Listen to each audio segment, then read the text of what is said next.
Switzerland ইয়াতে বনাব বিচাৰিছোঁ, তাতে যোৱা নহয়। আগ্ৰামা মহিলাৰী দুটা জন্ম পাব লাগিব, তেতিয়াই বুজি পাব যে মই কি সুইজাৰলেণ্ডৰ কথা কৈছোঁ। তো সুইজাৰলেণ্ডটো মই তাতে যাই সুইজাৰলেণ্ডটো কোৱা নাই।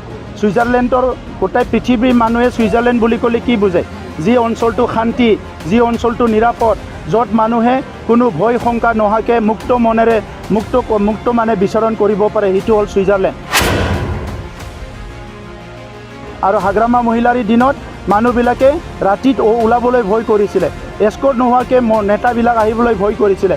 আজি তেখেতে নিজেও মটৰচাইকেল লৈ ঘূৰিব পৰা এটা পৰিৱেশ হ'ল, সেইটোৱে সুইজাৰলেণ্ড। এই সুইজাৰলেণ্ড আৰু তাৰ পৰা মই কোদালেদি খান্দি আনি ইয়াতে বনাম বুলি কোৱা নাই। ৰাম ৰাজ্য বনাম বুলি ক'লে দাপৰ যুগত আৰু যাব নেকি? আজি চবেই কয় ৰাম ৰাজ্য বনাম, ৰাম ৰাজ্য মানে য'ত শান্তি সম্প্ৰীতি নিৰাপদ, প্ৰত্যেকজন নাগৰিকে শান্তিৰে থাকিব পাৰে, এইটো হ'ল ৰাম ৰাজ্য। নিজৰ ধৰ্ম, নিজৰ সকলো কাম চিন্তাধাৰা ভালকৈ থাকিব পাৰে, মৰম স্নেহ ভাল এটা পৰিৱেশ, আধ্যাত্মিক চৰ্চাৰ মাজেৰে, সেইটোৱে ৰাম ৰাজ্য। তো UPPL-এ কোনো অশান্তি কৰাৰ আমাৰ টাৰ্গেট নাই, কোনো হিংসা কৰাৰ টাৰ্গেট নাই। সকলো জাতি জনগোষ্ঠীক এটা নিৰাপদ এটা পৰিৱেশ গঢ়ি নিৰাপত্তা দি আগুৱাই লৈ যোৱাটো আমাৰ টাৰ্গেট।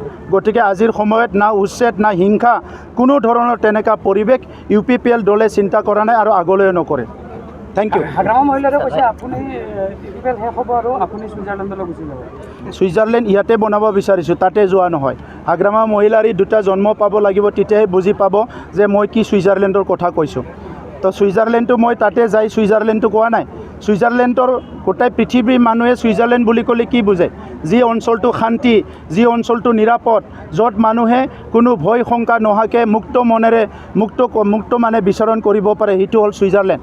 আৰু হাগ্ৰামা মহিলাৰীৰ দিনত মানুহবিলাকে ৰাতিত ওলাবলৈ ভয় কৰিছিলে, এস্কৰ্ট নোহোৱাকৈ নেতাবিলাক আহিবলৈ ভয় কৰিছিলে। আজি তেখেতে নিজেও মটৰচাইকেল লৈ ঘূৰিব পৰা এটা পৰিৱেশ হ'ল, সেইটোৱে সুইজাৰলেণ্ড। এই সুইজাৰলেণ্ড আৰু তাৰ পৰা মই কোদালেদি খান্দি আনি ইয়াতে বনাম বুলি কোৱা নাই। ৰাম ৰাজ্য বনাম বুলি ক'লে দাপৰ যুগত আৰু যাব নেকি? আজি চবেই কয় ৰাম ৰাজ্য বনাম, ৰাম ৰাজ্য মানে য'ত শান্তি সম্প্ৰীতি নিৰাপদ, প্ৰত্যেকজন নাগৰিকে শান্তিৰে থাকিব পাৰে, এইটো হ'ল ৰাম ৰাজ্য। নিজৰ ধৰ্ম, নিজৰ সকলো কাম চিন্তাধাৰা ভালকৈ থাকিব পাৰে, মৰম স্নেহ ভাল এটা পৰিৱেশ, আধ্যাত্মিক চৰ্চাৰ মাজেৰে, সেইটোৱে ৰাম ৰাজ্য।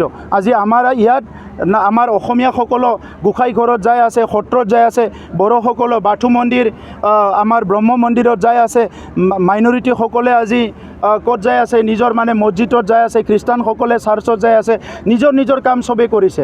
গতিকে এনেকুৱা এটা পৰিৱেশ গঢ়াটোৱে UPPL-ৰ এটা টাৰ্গেট আছিলে। Thank U.